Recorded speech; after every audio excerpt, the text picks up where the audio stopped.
Right, we're here in London. I'm joined by the man of the moment, Nick Griffin MEP. Now, I'm sure everyone's seen on the news today, there's been an altercation outside of the Houses of Parliament. We held a press conference there today that was disrupted by a small gang of far-left thugs. Can you give us an idea of what happened today, Nick? Yes, Paul, we were there just starting the press conference. I just laid into the press over various of their lies. The Express to say today, for instance, saying we don't allow Jewish people to join. We're pointing out we have a Jewish council group leader and so on. So I was going through press lie after press lie when all of a sudden there was shouting from behind us. We were attacked from behind by, I guess, about 80 UAF thugs. Right, and where were the police today? Well, there were a couple of policemen stood across the road. There's police uniforms and plain clothes all over that area because that's the place that's always used for interviews. It's very well secured, and the police simply stood and watched and turned away. And what do you think about the media's response to all of this? We've had some media saying that this is an own goal for the so-called anti-fascist cause. Some of them have been saying that this is disgraceful. Some are saying that we shouldn't have actually held that press conference because we knew there was going to be trouble. I think the funniest one is I was asked by someone from the BBC, well, why did you hold the press conference openly instead of having a redirection point? Of course, when we've used redirection points, when we say, well, meet one of our people outside this train station and we'll tell you where to go, then they criticised us for having something to hide and not being open. So, we're damned if we do and we're damned if we don't. I think the media, as of now, still about 4:45, at present the media haven't decided the line. Probably by the end of this evening, a line will be established. Adam Bolton on Sky just now was absolutely outrageous, basically saying it's all our fault, and that really it wasn't a very serious incident. You've had Cameron hit with eggs, we've had people hit with placards, there were several bottles thrown. This was a serious piece of mob violence, and I've said to all the journalists I've spoken to, I did a piece live for the BBC and for Sky, and I've just done a piece for ITN. We'll see what they show, but on the live pieces, they can't control what you say, so I pointed out very, very clearly that this is not a mob of ordinary people.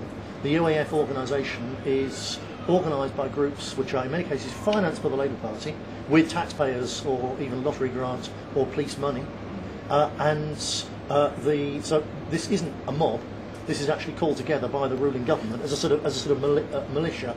And further to that, I pointed out, I've challenged David Cameron in particular. He's signed up to support that mob and its aims. Is David Cameron by tomorrow morning still going to be signed up to supporting a group which uses mob violence for its political ends? And this is not the first occasion. It's not the first occasion they've used violence of this sort. It's not the first. We see it in Manchester. We saw it in Manchester the other day. We've seen it during the campaign. There's a long track record of this. We pointed this out to Cameron and to the other to MPs from all the three old parties who have signed up to this. We pointed it out and they've ignored it. I think they may now start to find it hard to ignore. This is a serious, sustained campaign of violence organised and carried out by a group which is funded and officially backed by the whole British political establishment. And they need to decide, are they going to disassociate themselves from this, or are they just going to accept and admit that this is a country which should now be twinned with Zimbabwe?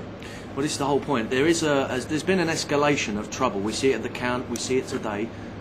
Is this all part and parcel of the BNP moving up a level in British politics? We're represented on every rung of the political ladder, every tier of government, except Parliament now. Yep. We've got the county, local government, county councils, the European Parliament. We're finally getting there. Regional government, the GLA. Is this all part and parcel of the BNP advancing? I'm sure it's not to do with us, is it? It's to do with this is the reaction of the political elite. They've been caught out very badly with their noses in the trough, and now people have elected us to very high office indeed. They can see their grip on power slipping away. The public haven't had a choice in politics in real terms for the last 30 or 40 years from anything credible. Now we're electable, now we're credible. They're literally frantic with concern and worry. See, I think they'll try and step this kind of thing up.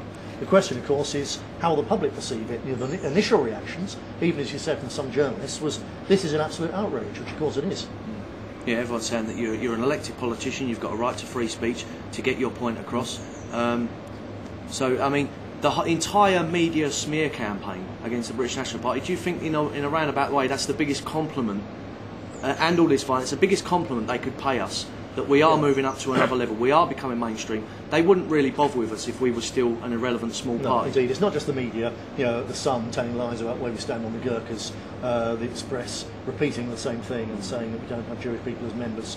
So it's not just the media, the print media. It's the broadcast media as well. Of course, it's the churches. It's all the political parties. It's the entire British political establishment against the outsiders, against the challengers, against the alternative. Absolutely. Well, thanks, Nick Griffin, for joining us. And is there any more press conferences this week? Well, we've got one booked in Manchester on Wednesday. Obviously, we'll have to see how that goes. I hope that the Manchester police, who are also conspicuous by their absence outside the count and were frankly pathetic, I hope that they will now take things seriously. Not just a matter of hoping. We're going to be approaching the police now on a legal footing, saying that they have an absolute duty to maintain order. You know, the public order problem created by the thugs from the Labour Party is not our problem. It's a police problem. It's not for us to deal with. It's for them to deal with. And if they won't deal with it, then we will take court action against the police. Absolutely. Well, thanks for joining us. Thank you very much.